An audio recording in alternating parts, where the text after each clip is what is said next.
여러분 이 동화책을 한번 보신 적 있어요? 원숭이 꽃신.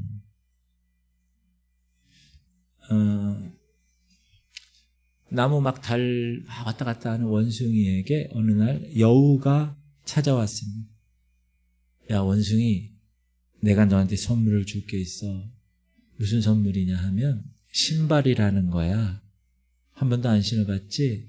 이 신발을 신으면 나무 타는데 발이 아프지 않아. 삐죽삐죽 나와도 이 신발이 다 보호해 준단다. 한번 신어봐. 오케이. 원숭이가 여우가 준 신발을 신었어요. 너무 좋은 거예요. 거칠거칠한 표면도 편안하게 다닐 수가 있고.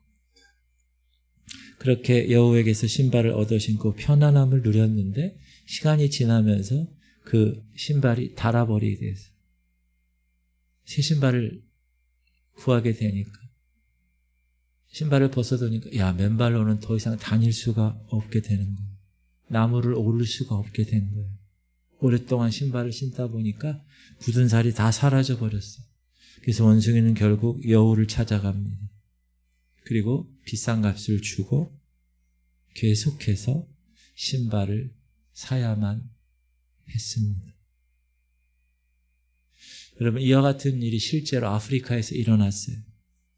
평생 광야에서 맨발로 살아가던 부족, 부시맨 같은 그런 부족이 있었는데 어느 날 신발 회사에서 신발을 공급해 주었어요. 공짜로. 그러니까 이 사람들이 신발을 신기 시작했어요. 너무 편안한 거예요.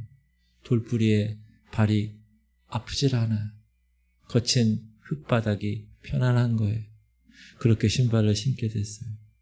그런데 그 신발 공급이 중단돼 버렸어요. 그러다 보니까 그들은 더 이상 그 거친 땅에서 살 수가 없게 되었어요. 또 어느 곳은 척박한 땅이에요. 물이 없어요. 그래서 땅에 고인 물, 가라앉으면 그 위를 이렇게 해서 먹은 그렇게 살던 부족이 있었어요. 그래도 탈이 나지 않아. 강인하게 살던 부족에게 정수기 회사와 생수 회사에서 공짜로 정수기와 생수를 제공해 주었어요. 그랬더니 너무나 맛있는 물이 정수되어서 나오는 거예요. 이야, 너무너무 좋다. 그런데 그 회사가 그 공급을 중단했어요. 그러니까 이들이 살 수가 없었어요.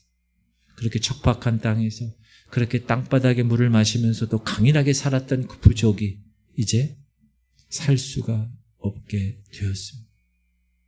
자, 이 이야기는 우리에게 무엇을 말해줍니까? 뭔가 좋은 것을 다 퍼다 날라준다고 해서 그 당사자들이 진정 유익이 되는 것은 아닐 수 있다라는 것이죠. 결국 외부의 도움 없이는 이제 살아갈 수 없는 상태가 되어버린다면 그것은 진정한 도움의 손길이 아닐 것이다 라는 말을 우리에게 전해주고 있습니다. 신앙의 생활도 마찬가지입니다. 질문 드립니다. 여러분 신앙생활 하시잖아요. 근데 신앙생활이 편안해요.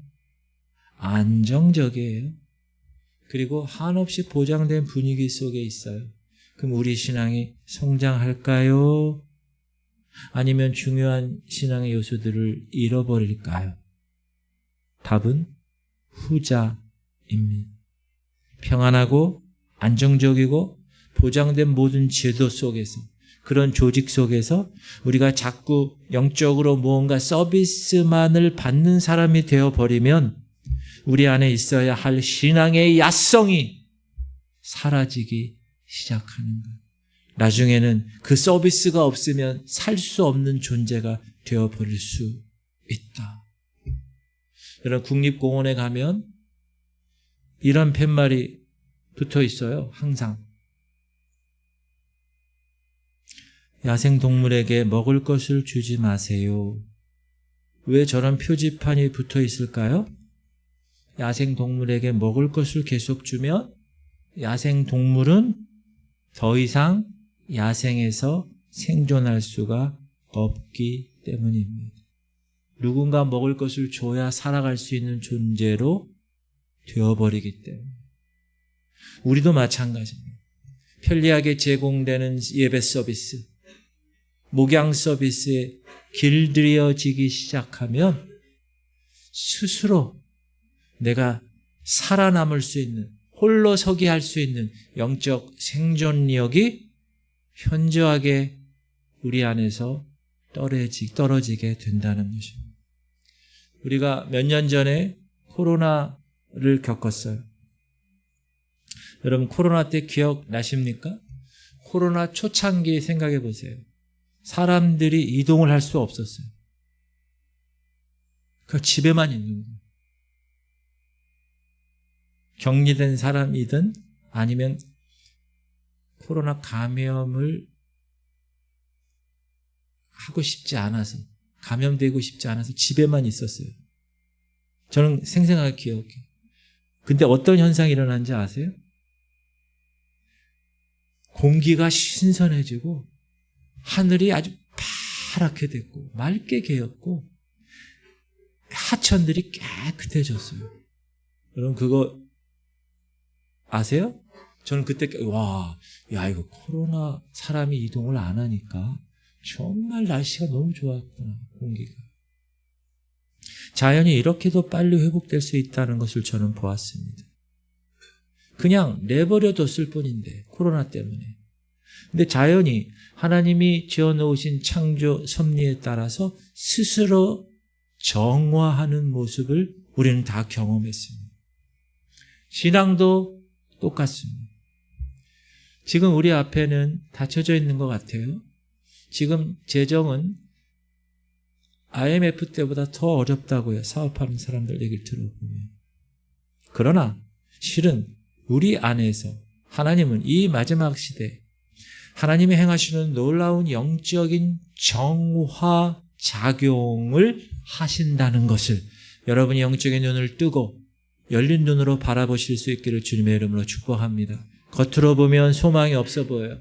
겉으로 보면 좌절과 탄식밖에 보이지 않아요. 그러나 주님은 우리의 신앙을 지금 이 시간도 정결케 하시고 지금 이 시간도 온전케 하신다는 것을 여러분의 영적인 눈을 떠서 바라볼 수 있어야 된다는 거예요. 오늘 본문이 여러분 잘 아는 이스라엘 백성들이 바벨론으로 포로로 끌려간 상태인데 참 선지자 예레미야가 그 포로로 끌려간 사람들에게 편지를 보낸 내용이 오늘 본문이에요. 당시 이스라엘은 여러분 잘 아시다시피 북이스라엘과 남유다로 나뉘어졌었는데 북이스라엘은 이미 120년 전에 아수르에게 망했어요. 지도상이 아예 없어졌어요. 조그마한 남유다 두 지파가 하나님의 거룩한 계보를 지금 이어가는 지금 위태하게 남아있는 상황이에요. 당시 근동의 패권은 누가 잡고 있었느냐? 두 나라가 잡고 있었어요. 하나는 바벨론, 하나는 애굽. 근데 지금 남유다는 어디에 있어요? 바벨론과 애굽 사이에 있어요. 고래 싸움에 새우등이 터지는 위치에 있었습니다. 그런 상황에서 하나님께서 예레미야 선지자를 그 남유다에 보내세요. 뭐라고 그러시느냐? 바벨론이 올 거야. 바벨론을 통해서 하나님이 너 남유다를 심판하실 거야. 그러므로 바벨론에게 항복해야 돼. 이게 예레미야 선지자가 백성들에게 외친 내용이에요. 그러면 백성들이 깨닫고 그렇게 해야 되는데, 순종해야 되는데 백성들은 그렇게 하지 않아요. 어리석게도 애굽의 손을 잡아요. 근데 바벨론의 세력이 커져서 애굽까지 잡아요. 애굽이 멸망하고 애굽 편을 들었던 남유다도 BC 586년에 함께 멸망하게 됩니다. 당시 유다 백성에게는 무엇이 있었냐? 잘못된 믿음이 하나 있었어요. 그게 뭐냐? 우리는 하나님이 택하신 선민이야.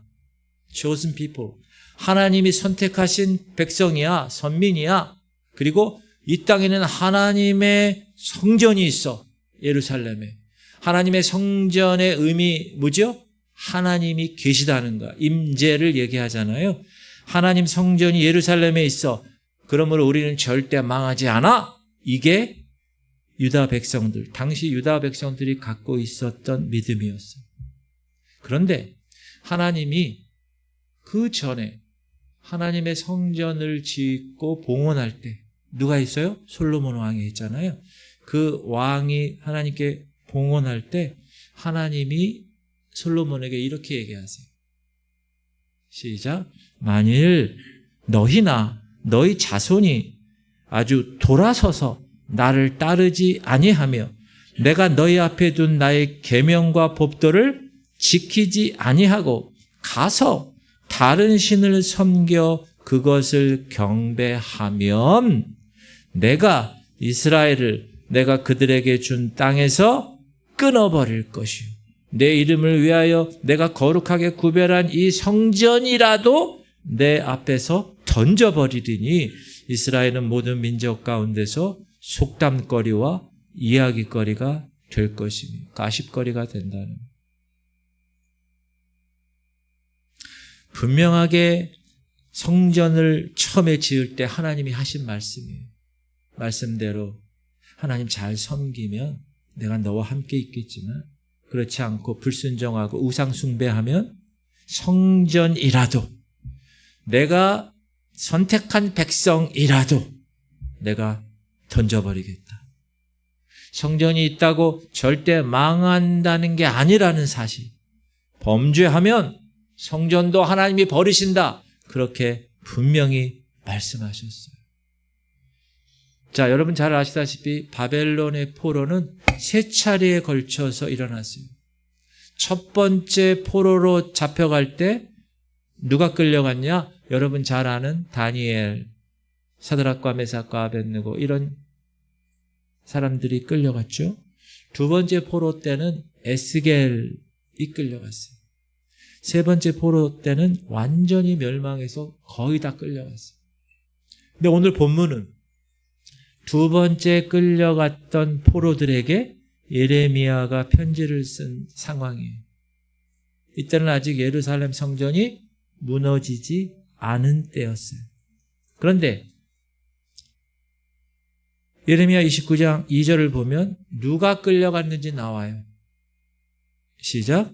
그때는 여고나야 왕과 왕후와 궁중 내시들과 유다와 예루살렘의 고관들과 기능공과 토공들이 예루살렘에서 떠난 후라. 우리식으로 얘기하면 대통령, 영부인, 국무총리, 국방부 장관, 경제부 장관, 모든 장관들이 끌려갔다는 거예요. 유명한 과학자들, 유명한 기술자들 다 끌려갔다는 거예요.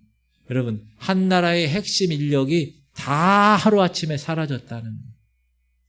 비록 성벽과 성전은 예루살렘에 남아 있었지만 기능을 할 수 없게 되었다. 도시로서, 나라로서의 기능은 전혀 할 수 없는 그런 상태가 되어버린 것입니다.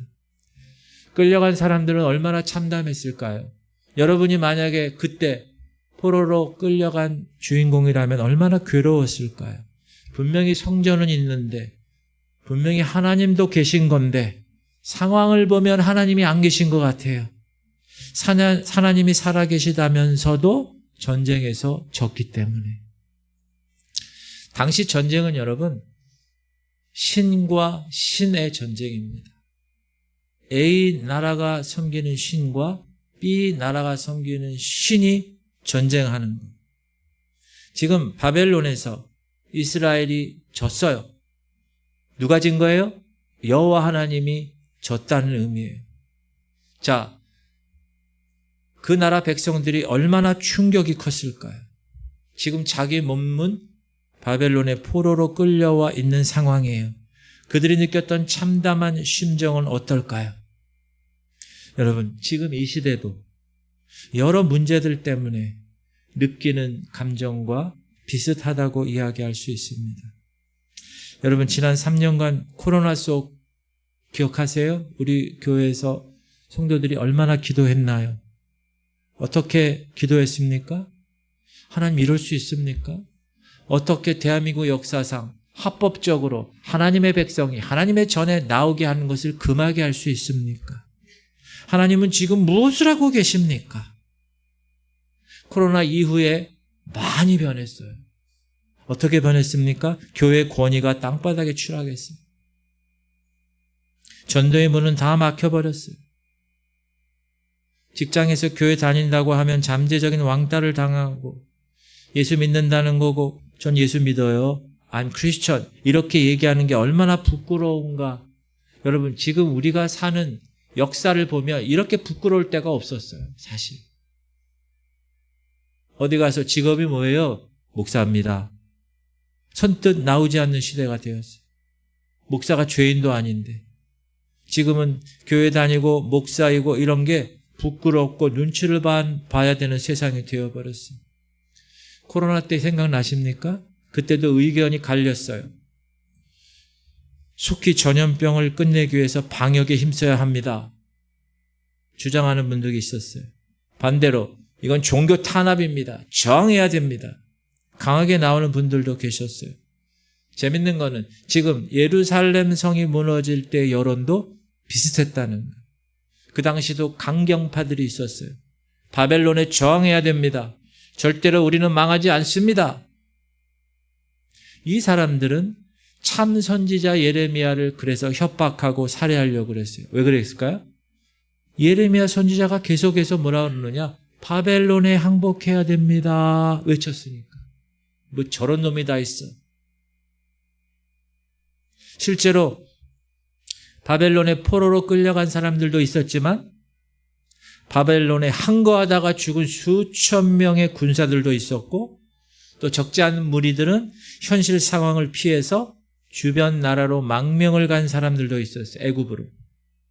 이렇게 강경파, 망명파, 포로파 그때도 이렇게 나누어 있었습니다. 근데 모든 사람들이 느끼는 공통적인 고민이 있었어요. 이 세 파들이 다. 왜? 야, 하나님은 왜 우리를 도와주지 않지? 왜 우리를 여기에 버려두시지? 왜 당신의 백성을 하나님이 돌아보시지 않으시지? 이렇게. 근데 그 중에서도 가장 참담한 심정을 갖고 있었던 사람이 포로로 잡혀간 사람들이에요. 그런데 그런 사람들에게 여러분 포로로 잡혀가는 거 지금처럼 비행기 타고 한두 시간 간 게 아니에요.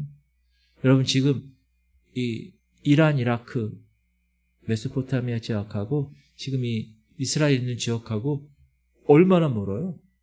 사우디아라비아 위쪽을 거쳐가지고 이라크를 거쳐서 이란으로 가야 되는 거예요. 그러니까 중간에 가다가 죽는 사람들 많고 어떻게 갔겠어요? 다 이렇게 묶여가지고 걸어갔겠죠. 그 뜨거운 곳에서. 먹을 거 제대로 줬을까요? 물 줬을까요? 그렇게 힘들게 포로로 잡혀간 사람들 얼마나 참담했을까. 그런데 계속 유일하게 바벨론에게 이 나라가 망할 것입니다 하고 외친 선지자 예레미야. 그러니까 예레미야가 그렇게 자꾸 외치니까 항상 위협을 받았고 감옥에 갇혔고 핍박을 받았습니다. 수많은 선지자가 그 당시 있었어요. 다 괜찮다고 그랬어요. 근데 이 한 사람만 계속 바벨론에게 포로로 잡혀갈 거예요. 그러니까 어떻게 해요? 얼마나 핍박을 했을까요? 그래서 예레미야가 눈물 흘리면서 여러분이 예레미야 알아봐요? 아니 하나님 그렇게 얘기하라고 그래서 열심히 얘기했는데 나를 죽이려고 하고 나를 감옥에 보내려고 하고 그래서 그 예레미야가 얼마나 눈물을 흘리면서 하나님께 기도했는지 몰라요. 그래서 예레미야의 별명이 눈물의 선지자잖아요. 그런데 결론적으로 누구 말이 맞았어요? 예레미야 선지자 말이 맞았습니다. 예레미야 보낸 편지를 이 포로된 사람들이 지금 보고 있어요. 근데 거기에 내용이 어떻게 전하고 있는가? 첫 번째, 야, 포로된 거기서 집 짓고 거기서 밭을 일구고 거기서 그 소산물을 먹으면서 살아. 시작. 너희는 집을 짓고 거기에 살며 텃밭을 만들고 그 열매를 먹어라. 밭을 일구라는 건 뭐죠? 거기서 살아라. 먹고 살아라. 그리고 두 번째, 아내를 맞이하고 자녀를 낳아. 그 자녀도 그 땅에서 시집장가 보내. 대대로 거기서 번성해. 그렇게 얘기한 거예요. 시작. 아내를 맞이하여 자녀를 낳으며 너희 아들이 아내를 맞이하며 너희 딸이 남편을 맞아 그들로 자녀를 낳게 하여 너희가 거기에서 번성하고 줄어들지 아니하게 하라. 이건 뭐죠? 거기서 살아라는, 거기서 살아라. 그리고 세 번째는 놀라운 일이에요. 그 땅의 평화를 구하라는. 지금 바벨론으로 포로로 잡혀왔는데 바벨론 나라의 평화를 구하라는. 그래야 너희도 평안하다. 7절 시작. 너희는 내가 사로잡혀가게 한 그 성읍의 평안을 구하고 그를 위하여 여호와께 기도하라. 이는 그 성읍이 평안함으로 너희도 평안할 것임이라. 여러분이 일본에게 잡혀갔어요. 식민지 해가지고 일본에 잡혀갔는데 하나님이 얘기하시는 거예요. 야, 일본을 위해서 기도해라. 일본의 평안함을 위해서 기도해라. 포로로 잡혀갔던 사람들이 아마 피가 거꾸로 솟구치는 내용입니다. 바벨론의 평화를 구해 바벨론을 위해서 하나님께 기도하라는 거예요. 그래야 너희가 평화 중에 거할 수 있어. 이렇게 얘기하는 거예요. 그런데 중요한 내용이 이어지죠. 8절 9절 보면 시작. 만군의 여호와 이스라엘의 하나님께서 이와 같이 말씀하시니라. 너희 중에 있는 선지자들에게와 점쟁이에게 미혹되지 말며 너희가 꾼 꿈도 고지 듣고 믿지 말라. 내가 그들을 보내지 아니하였어도 그들이 내 이름으로 거짓을 예언함이라. 여호와의 말씀이니라. 당시 선지자들이 많았는데 거짓 선지자들이 횡행했다. 그 거짓 선지자들은 무슨 얘기를 계속하느냐. 하나님께서 지금 우리를 포로로 끌려오게 하셨지만 우린 곧 돌아갈 거야. 곧 돌아갈 거야. 한 1, 2년 있다 돌아갈 거예요. 포로로 잡혀간 이스라엘 백성들이 듣고 싶은 말만을 거짓 선지자들은 이야기한 거예요. 그 중에 대표적인 이름이 있어요. 하나냐라는 사람. 하나냐라는 사람이 이렇게 예언을 해요. 내가 바벨론의 왕 느부갓네살이 이곳에서 빼앗아 바벨론으로 옮겨간 여호와의 성전 모든 기구를 2년 안에 다시 이곳으로 되돌려 오리라. 내가 또 유다의 왕 여호와김의 아들 여고니아와 바벨론으로 간 유다 모든 포로를 다시 이곳으로 돌아오게 하리니 이는 내가 바벨론의 왕의 멍에를 꺾을 것임이라. 여호와의 말씀이니라 하시니라. 이 말이 맞아요? 틀려요? 틀리죠. 거짓말하는 거예요, 선지자들이. 왜? 백성들 듣고 싶은 얘기니까 그렇게 한 거예요. 그러나 하나님께서는 예레미야를 통해서 뭐라고 얘기하십니까? 거짓 선지자에게 속지 마. 너희가 꾼 꿈도 믿지 마. 우리가 경험한 감동과 꿈을 다시 돌아가는구나. 하나님이 회복시키시는구나. 확신은 같지만 하나님 뭐라고 그러세요? 아니, 그 꿈도 믿지 마. 네 감동도 믿지 마. 네가 들은 음성도 믿지 마. 왜 그렇게 얘기하셨을까요? 하나님이 결정하신 것이기 때문에. 70년간 이스라엘 백성을 바벨론의 포로로 잡혀간 그 일은 하나님이 결정하신 것이기 때문에 그렇습니다. 그럼 하나님이 무엇을 결정하셨습니까? 하나님이 참 선지자 예레미야를 통해서 말씀하시는 거예요.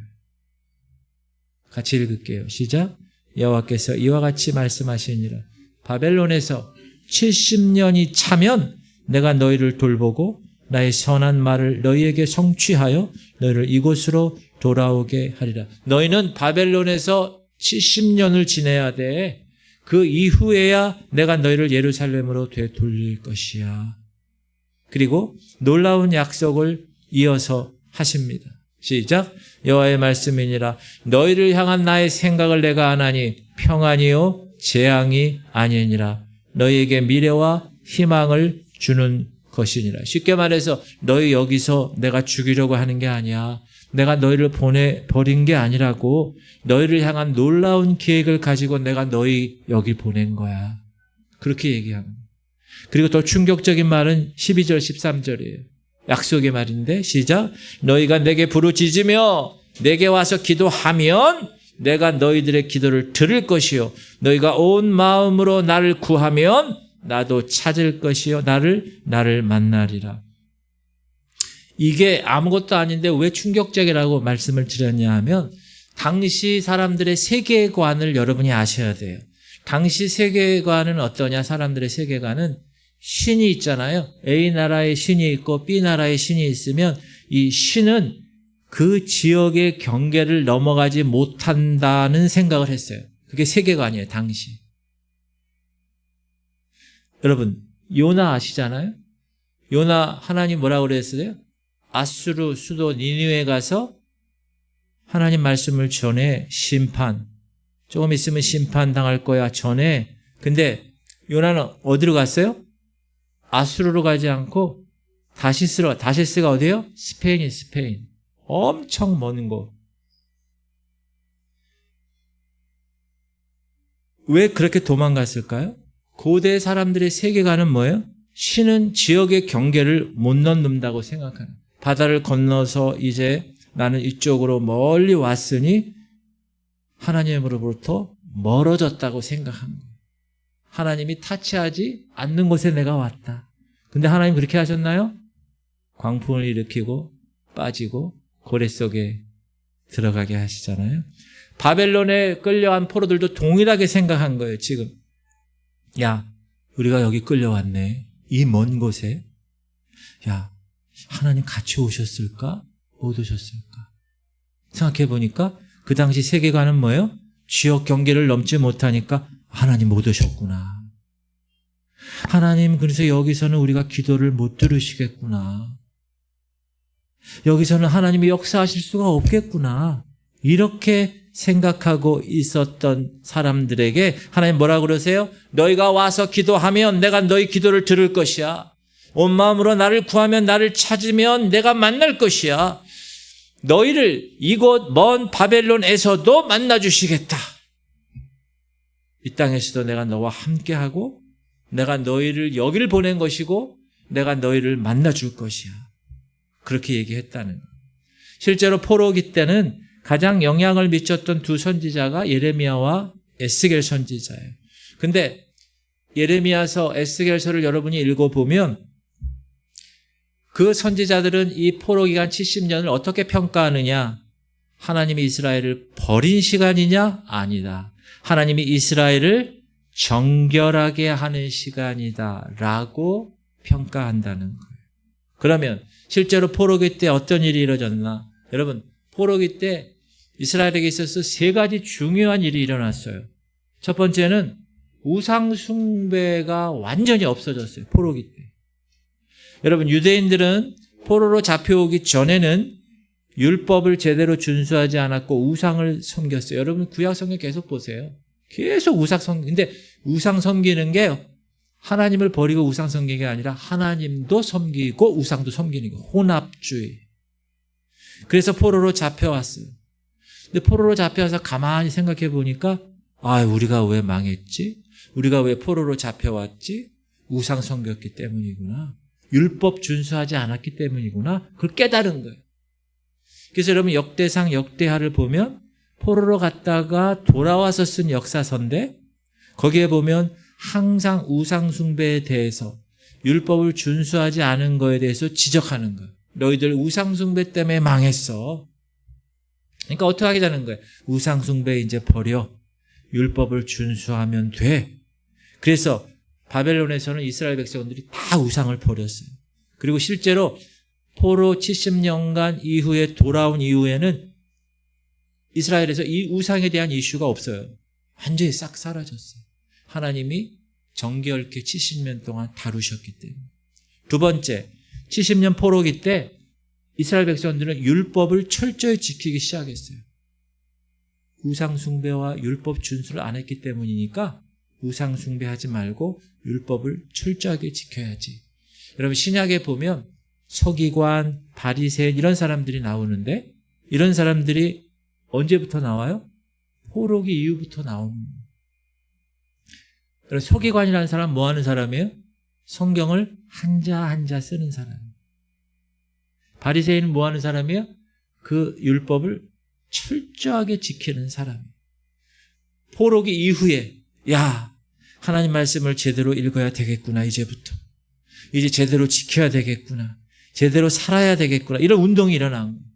그래서 포로기를 통해서 몸은 잡혀가서 고통 가운데 있었지만 영적으로는 정결되었고 회복되었다. 하나님이 그렇게 하셨다는 거예요. 세 번째, 회당이 생겼어요. 회당. 시너거그. 여러분, 회당이 구약시대에는 없어요. 앞만 봐도 회당이 없어요. 신약시대에 나오면 회당이 생기는 거예요. 언제 생겼냐? 바벨론 포로 때 생긴 겁니다. 자, 바벨론에 포로로 잡혀갔어요. 거기 성전이 있어요? 없어요? 바벨론에? 없죠. 그러니까 예배를 드릴 수 있어요? 없어요? 없죠. 그러니까 회당을 세우기 시작한 겁니다. 그래서 신약에 보면 예수님이 복음 전파하실 때 처음에 복음 접촉점으로 어디 들어가셔요? 회당에 들어가세요. 바울 사도가 예루살렘과 온유대와 사마리아 땅끝까지 복음을 전할 때 제일 먼저 어디를 기점으로 선교합니까? 회당, 유대인 회당에 들어가서 선교합니다. 이 모든 일이 언제부터 시작되었어요? 바벨론 포로 때부터 시작되어서 일어난 일들입니다. 자, 포로 때 다 없어진 것 같지만, 다 끝난 것 같지만 아니라는 거예요. 하나님이 이스라엘을 새롭게 회복시키는 일이 그 포로기 때 우상숭배 제거하고 율법 철저하게 지키고 회당을 통해서 하나님께 예배 드리는 제대로 된 예배, 그렇게 하나님께서 그 포로기를 통해서 회복시키셨다. 하나님이 성전이 있을 때는 흐지부지했던 그 율법 준수가 성전이 무너진 뒤에는 생명을 걸고 준수하기 시작했고, 성전이 있을 때 그 타락했던 예배, 혼합주의, 우상과 함께 타락했던 음란했던 예배가 성전이 무너진 뒤에는 회당을 통해서 신실하게 간절하게 예배를 드릴 수 있게 회복이 되었다는 거예요. 사랑하는 성도님들, 지금 우리도 이 세상 바벨론 한복판에 살아가고 있습니다. 이 땅을 살아갈 때 우리 그리스도인들은 움츠릴 수 있고 어떻게 해야 될지, 내가 내일 어떻게 살아가야 될지 예측하기가 어려운 그런 시대에 살고 있습니다. 그러나 저는 분명히 믿습니다. 지금도 우리는 하나님께서 이스라엘 백성들을 바벨론 70년의 하나님의 계획 아래 두셔서 정결하게 하신 것처럼 하나님은 이 시대에 하나님의 역사의 주관자시고 이 모든 삶의 과정들 또한 하나님의 손 안에 있다는 것을 저는 믿습니다. 그래서 하나님은 지금도 우리를 정결하게 하시고 우리를 온전하게 계신다고 하고 계신다는 것을 저는 믿습니다.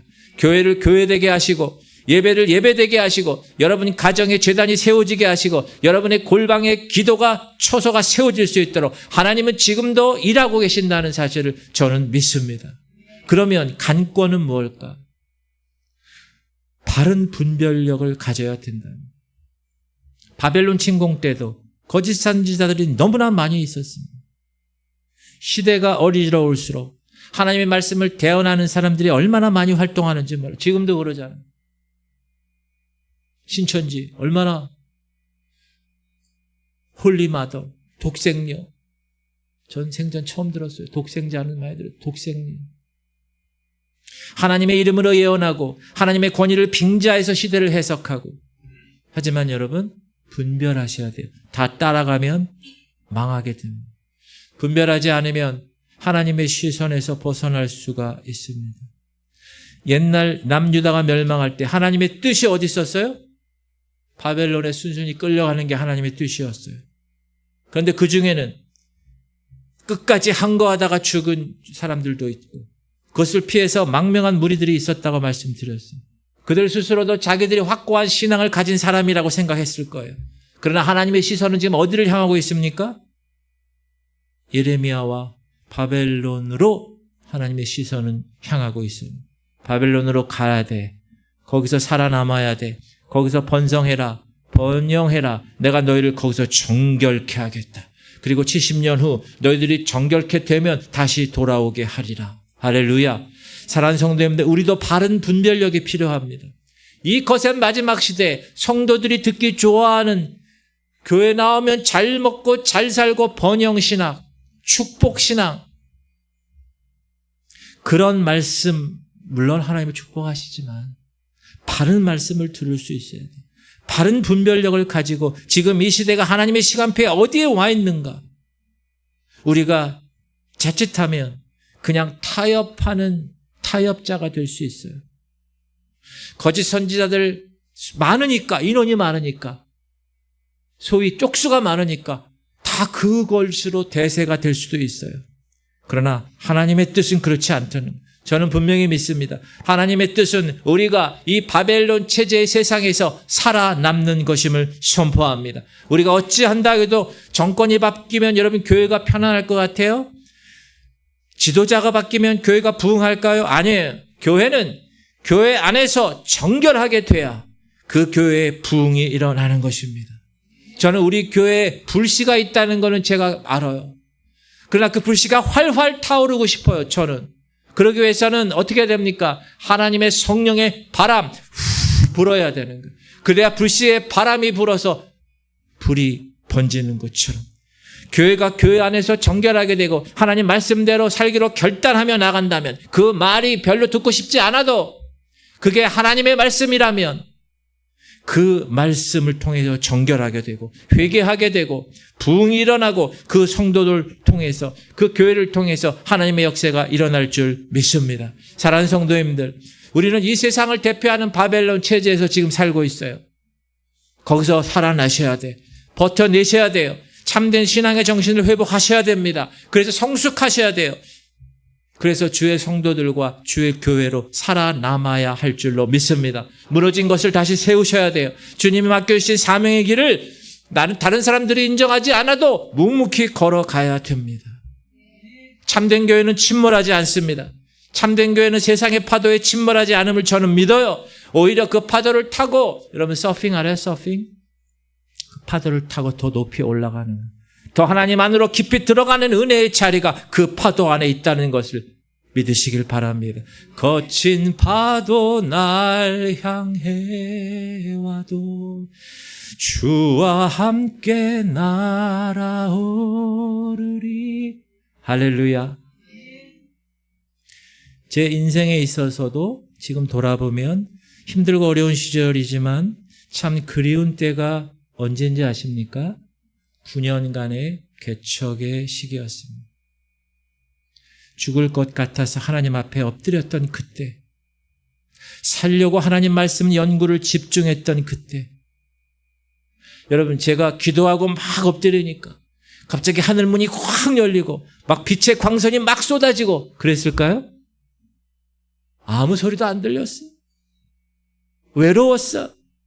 그러나 아내와 함께 엎드려서 하나님 앞에 꿇어앉아 기도하고 기도하는데 하나님께서 저를 위로해 주시고 저를 만져주시고, 지금 돌아보니까 제가 그때 기도한 것들이 다 이루어졌습니다.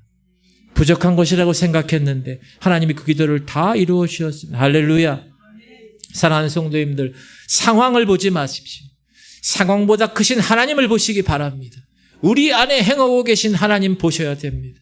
바벨론 포로에서 야 상황이 왜 이래, 힘들어, 어려워, 낙심해, 죽겠다, 그렇게 말하고 있다면 아무것도 하지 못한 채 우리는 그냥 시간만 보낼 것입니다. 그러나 지금은 마지막 시대에 여러분, 하나님은 우리를, 저와 여러분을 마지막 주자로 부르셨어요.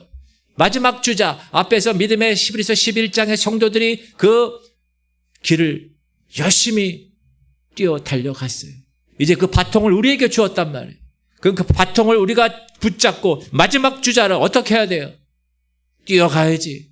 둯대만을 향하여 좌로나 우로나 치우치지 아니하고 둯대만을 향하여 하나님 저 끝에서 나를 향하여 하나님이 팔 벌리시는 그때 그 품 안에 안길 것을 생각하면서 오늘도 뛰어가시길 바랍니다. 그러기 위해서 여러분 어떻게 해야 돼요? 그냥 잘 뛸 수 있을까요? No. 영적인 근력을 단단하게 키우셔야 됩니다. 여러분, 달리기 하는 사람들 맨날 달리기만 할까요? 아니에요. 이거 웨이트 운동 얼마나 하는지 몰라요. 왜? 근육이 있어야 뛰니까, 잘 뛰니까. 축구, 탁구, 농구, 모든 구기 종목도 다 기본이 다 웨이트. 계속. 저도 어제 산에 또 올라갔어요. 그 산에 올라가면 중간에 헬스 기구들이 있거든요. 거기 또 열심히 하는 거예요. 다리 막 이렇게. 제가 왜 그렇게 할까요? 근력 키우려고. 제가 왜 근력 키우려고 그럴까요?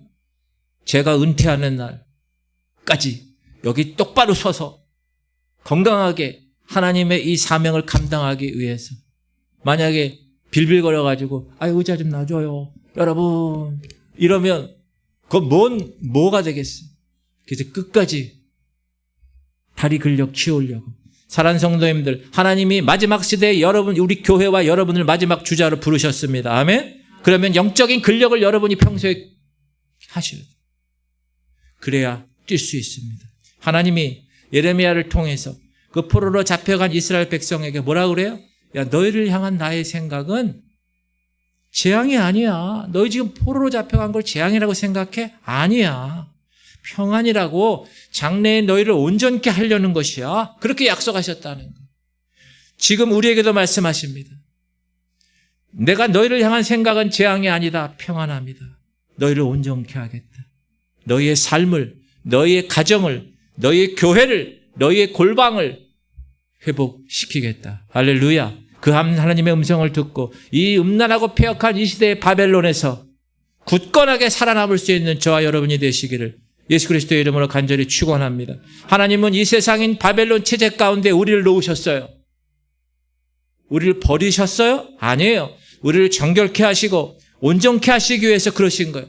세상은 어그러져 있어요. 그러나 굳건히 서 있는 하나님의 거룩한 믿음의 성도들, 믿음의 가정들, 믿음의 교회가 있다면 하나님 그 교회를 통해서 마지막 시간표, 마지막 주자를 통하여 마지막 하나님의 일을 감당하실 줄 믿습니다. 저는 제 소원은 그거예요. 마지막 우리 교회, 작은 교회이고 상가교회이고 월세 내는 교회지만 하나님께서 이 마지막 이 시대에 우리 교회를 통하여서 하나님의 놀라운 일들을 맡겨주실 줄 믿습니다. 그리고 그 맡겨주셨다면 우리가 감당해야지. 그러면 어떻게 해야 돼요? 준비해야 돼요. 영적 근력을 키워야 된다고요. 기도할 때 기도하라. 말씀 읽으라 말씀 읽고 하나님 성령 충만하기 위해서 애써 기도하라 그러면 기도하셔야 돼요. 그러다 보면 나도 모르게 근력이 생기는 거예요.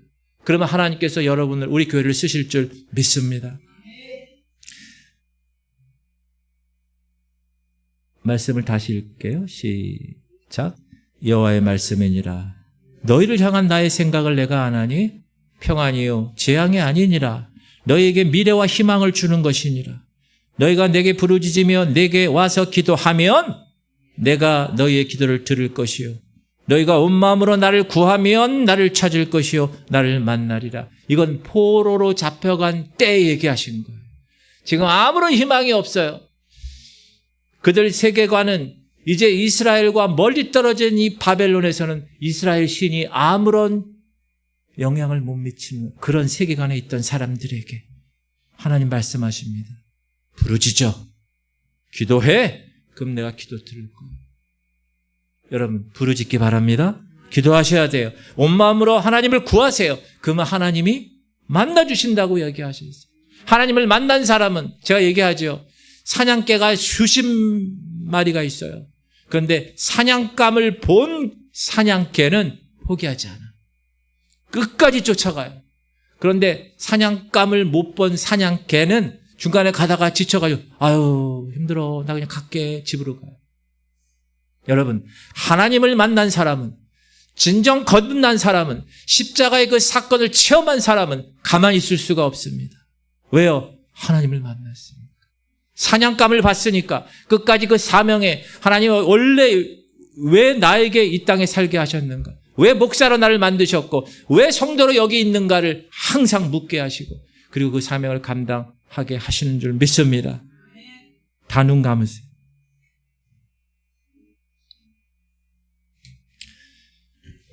지금 우리가 비록 바벨론 같은 세상에서 살지만 하나님은 이곳에 우리를 버려두지 않으시는 거예요. 어느 때보다 더 가까이 계세요. 우리를 만나주고 계심을 저는 믿어요. 그래서 교회는 교회로서 살아가게 하시고 담대하게 하나님 백성들은 하나님의 백성으로 기도하게 하시고 예배하게 하시는 거예요. 하나님이 바벨론 70년을 통하여서 정화시키셨어요. 하나님이 이 코로나 기간과 이 이후에 이제 마지막 시대, 여러분 코로나는 우연히 온 게 아니에요. 하나님 맛배기를 보여주신 거예요. 팬데믹 현상은 앞으로도 더 크게 올 수 있어요. 그때 우리는 어떻게 해야 돼요? 근력을 키워야 되는, 우리가 소홀히 여겼던 모든 영역들이 있어요. 기도했을까? 하나님 말씀 내가 봤나? 하루에도 몇 번씩 그것을 점검하실 수 있어야 돼요. 여러분 주님 오실 때 여러분 주님 만나는 거 확실하십니까? 그러면 주님 만날 때 어떻게 만나야 되겠어요? 부끄럽게 만날까요? 부끄럽지 않게 만나야지. 너 뭐 하다 왔니? 네, 하나님이 주신 사명 잘 이루다가 주님 보고 싶어서 이렇게 왔습니다 하고 그분 품 안에 안겨야 되지 않겠어요? 그럼 주님 뭐라고 그러시겠어요? 착하고 충성된 종아 수고했다. 여러분 그 말 듣고 싶으세요? 난 너를 도무지 알지 못한다. 악하고 게으른 종아, 저 바깥에서 이를 갈며 슬플 것이. 그런 말을 들으시겠어요? 사랑하는 성도님들, 이 바벨론의 체제, 이 폐역하고 음란한 체제에서 우리는 살아가기가 너무 힘들어요. 우리 자녀들 너무 힘들어요. 지금 세상의 가치관이 변해 있어요.